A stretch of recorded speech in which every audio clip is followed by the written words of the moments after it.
Get comfortable with English and Comfort Zone.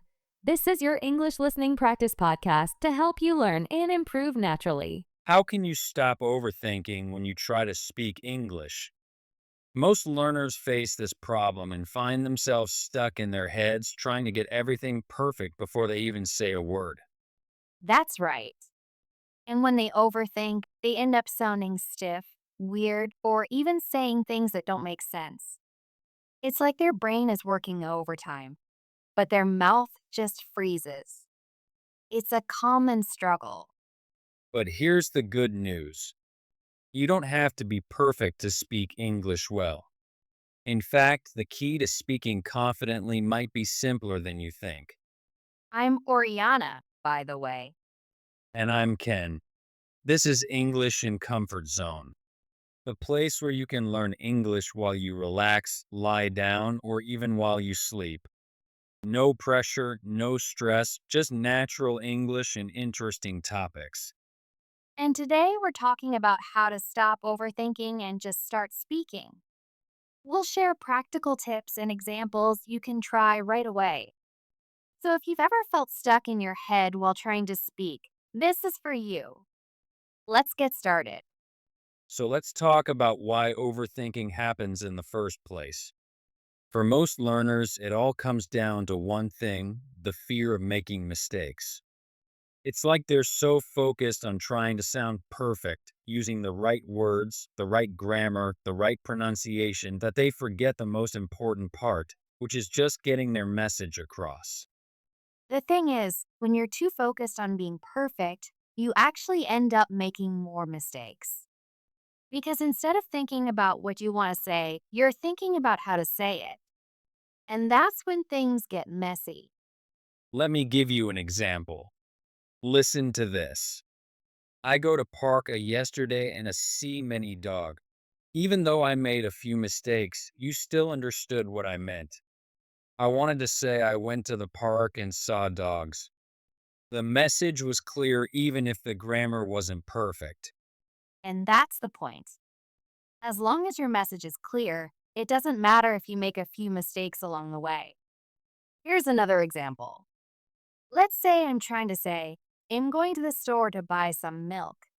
But instead, I say, I go store for milk. And again, even though it's not perfect, I still understand what you're trying to say. You're going to the store to buy milk. The message is there. So the takeaway here is that making mistakes is really not a big deal. As long as you're focusing on your message, people will understand you. And the more you practice, the fewer mistakes you'll make over time. But here's the thing. While it's okay to make mistakes, we also want to help you avoid overthinking and just start talking.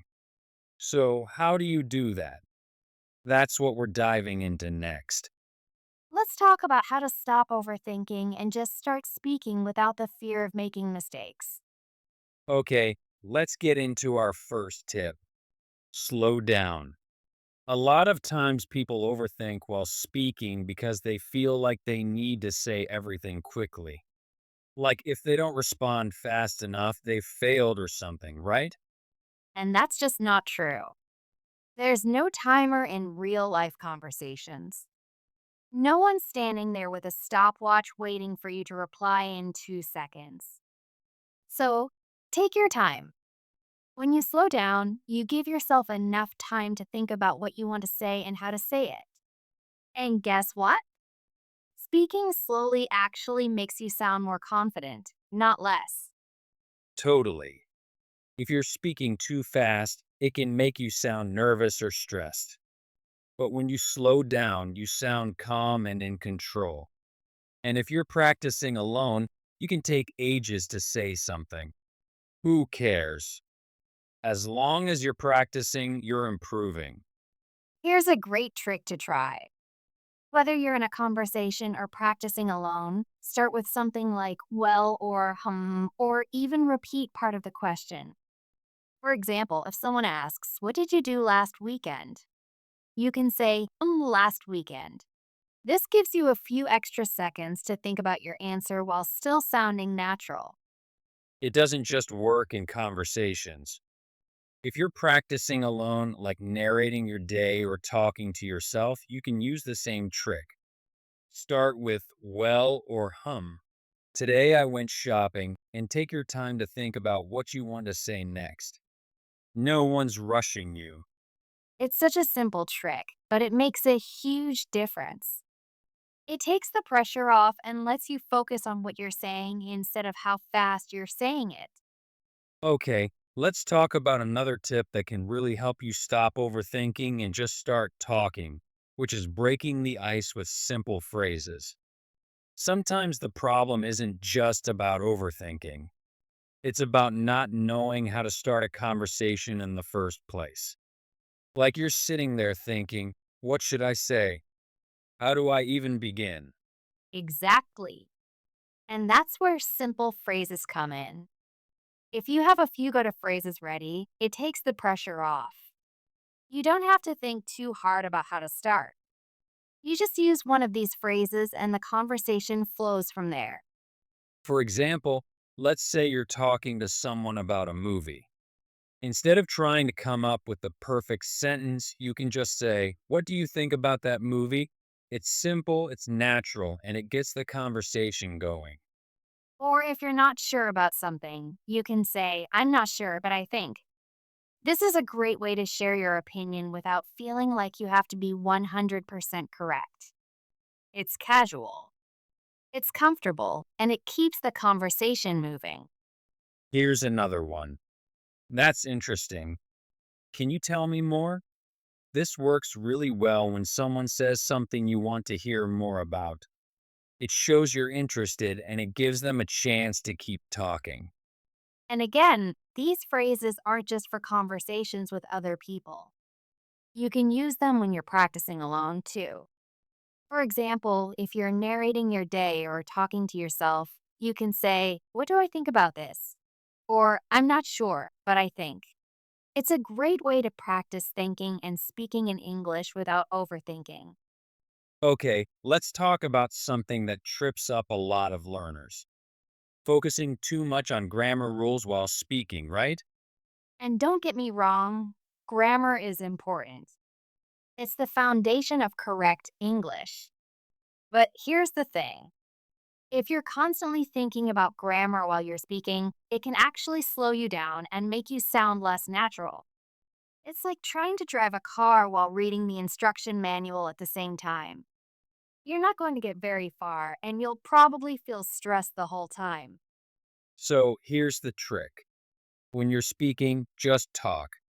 Don't worry about getting every rule right. If you notice you made a mistake, keep going. Don't stop mid sentence to correct yourself. Just finish what you're saying.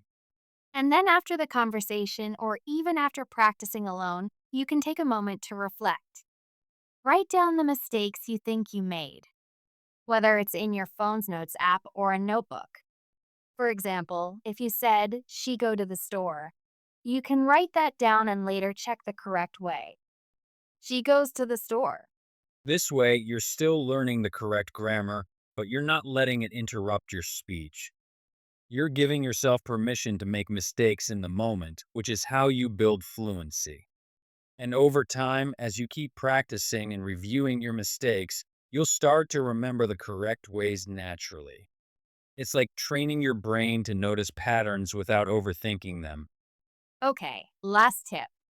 And this one's a little different, but trust me, it works. It's called visualization. Visualization? Yes, visualization. This might feel a little awkward at first, but hear me out. Visualization is basically this: you close your eyes and picture yourself doing something successfully. In this case, you imagine yourself speaking English confidently, smoothly, and calmly.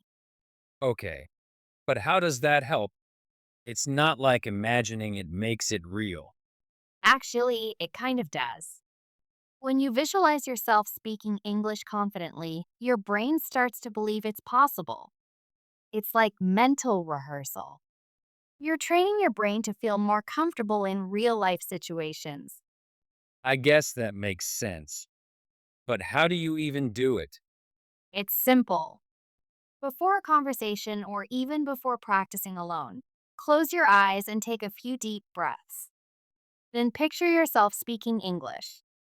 Imagine the words coming out smoothly, the other person understanding you perfectly, and you feeling calm and confident the whole time. But what if I mess up in my visualization? Do I have to start over? No, that's the beauty of it. If you imagine yourself making a mistake, just remind yourself it's okay. I'm still learning. The point is to train your brain to stay calm and confident even when things don't go perfectly. It might feel silly at first, but the more you do it, the more natural it becomes. And over time, you'll notice that you feel less nervous and more confident when you're actually speaking. And that's it for today. We've talked about why overthinking happens and shared some practical tips to help you stop thinking so much and just start talking. From slowing down and using simple phrases to focusing on your message and even trying visualization, there's something here for everyone. We hope these tips help you feel more confident and comfortable when you're speaking English. Remember, it's not about being perfect, it's about progress. If you found this helpful, don't forget to give it a thumbs up, subscribe to the channel, and leave a comment letting us know which tip worked best for you. We love hearing from you. Thanks for hanging out with us today. Take care, everyone. Time to go over some new words and phrases before we finish. Sound stiff, meaning to speak in a way that feels unnatural or too formal. Example: if you only use textbook phrases, your speech might sound stiff. Getting across, meaning to communicate an idea clearly. Example: he speaks well, but sometimes his main point doesn't get across. The takeaway, meaning the most important thing to remember from something. Example: the takeaway from this lesson is that practice makes perfect. Diving into, meaning to start something with energy and focus. Example: today we're diving into some useful English expressions. Go to, meaning something or someone you always rely on. Example: this podcast is my go to for learning natural English. Trips up, meaning causes someone to make a mistake. Example: pronunciation of similar words trips up a lot of English learners. Keep practicing, and soon these phrases will feel natural when you speak. Thanks for listening. For more English listening and speaking practice, subscribe to English in Comfort Zone for more podcast episodes. Keep improving your fluency with real everyday conversations.